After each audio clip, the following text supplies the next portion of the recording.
Namaste. The subject is antinatalism and reality 2. Topic is death, and I would like to begin this with mentioning Siddhartha Gautama Buddha, who lived sometime around 300 BC. Royal prince, grew up in a wealthy household, had all of his needs met, was given opportunities for education at the time, and the best food, recreation, as many concubines, women as he wanted, as he reached his adolescence.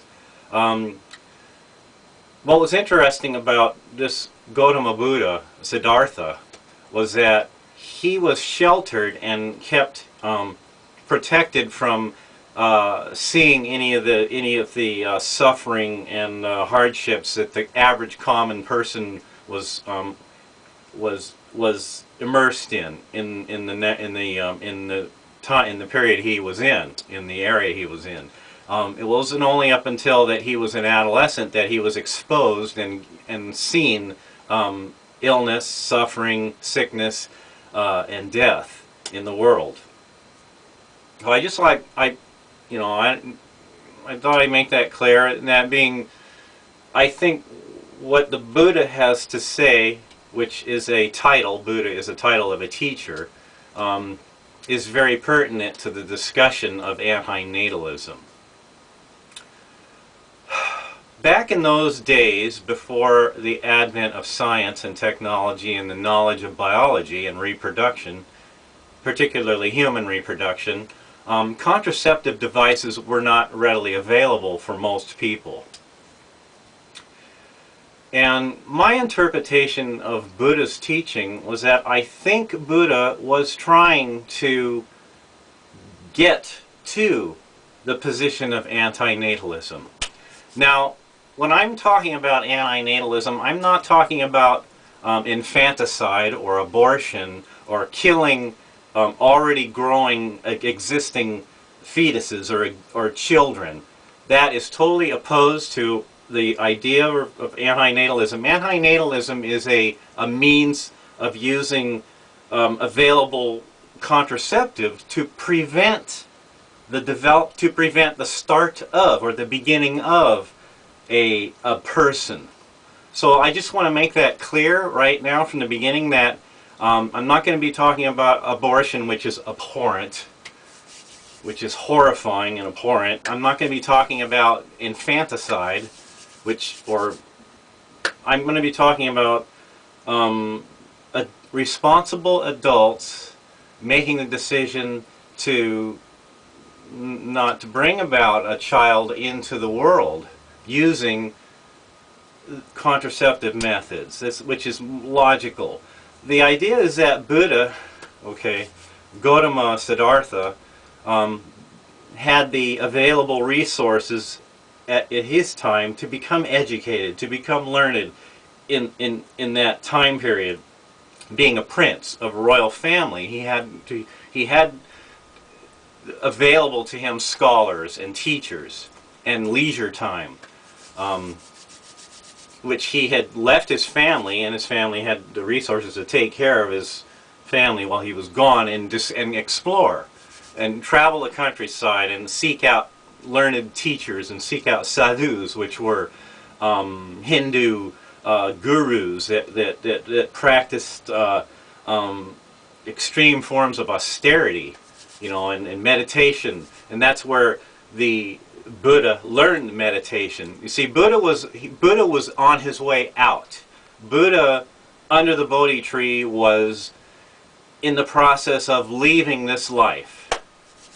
He had no water, he had no food, and he was intent on just staying in one place until he died, just to get off of this, get out of the world.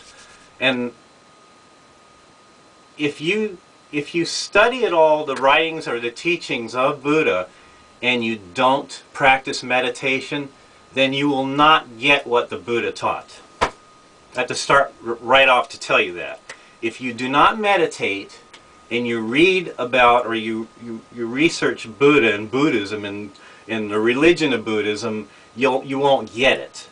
The only way you can get Buddha is to meditate and practice meditation. Go to a meditation school and learn meditation the proper way. There is a proper way to meditate, and it's not using chants or mantras or hypnosis or anything of that sort. Meditation is a technique of observation of the body, and there's ways to approach that. I'll refer to my last video where I talk about the school I went to in the class and the training. But anyhow, I'd like to get on to antinatalism in Buddhism. And Buddhism was about the reduction of suffering. It was about, there's a chain of cause and effect, cause and effect, cause and effect, which happens in the normal day-to-day life of an individual. We sensate, we react. And then that sets up a chain reaction of our behavior. We think and then we behave. We think, behave, think, behave. What meditation does is it calms the mind, stills the mind, empties the thoughts, and one becomes more aware of what's happening in one's body. And through the discipline of meditation, you start to discover your own process of your own self and how you react to the world, how you react to sensations. Now, the death part of it is, the death is that every living being that comes into existence has eventually to die.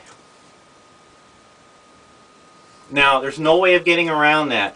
A lot of people will hope that science will one day create, cryogenic freezing, and they'll be able to make a machine that can upload consciousness. You'll be able to upload your consciousness into the machine and have immortality, or you'll be able to have nanobots go in through your body and repair all the cell damage, and you will be eternally youthful forever. But these things are fantasies. They're not going to happen. So I just wanted to get that out right away, that I'm not a hopeful optimist about conquering death at any time in the near future for most of the people alive today. Maybe 500 years from now, maybe that'll come to pass. But today, we as people, we have to face that we are going to die, that our life is going to end. And to be honest with you, most of the time, for most people and most animals, death is a pretty horrifying experience. It's not a pleasant experience to die. And we as people, we are fearful of having ourselves end. As much as you want to think, well, I fall asleep at night and I don't dream, therefore it's like being dead. It's not like we always know when we fall asleep that we're going to wake up the next morning. Death is you're going to sleep and you're never waking up again. So that's part of the antinatalism position, is that don't bring a person into existence, because they're going to have to face their own death eventually. And that's all I'd like to say. Thank you for listening, and thank you for your support.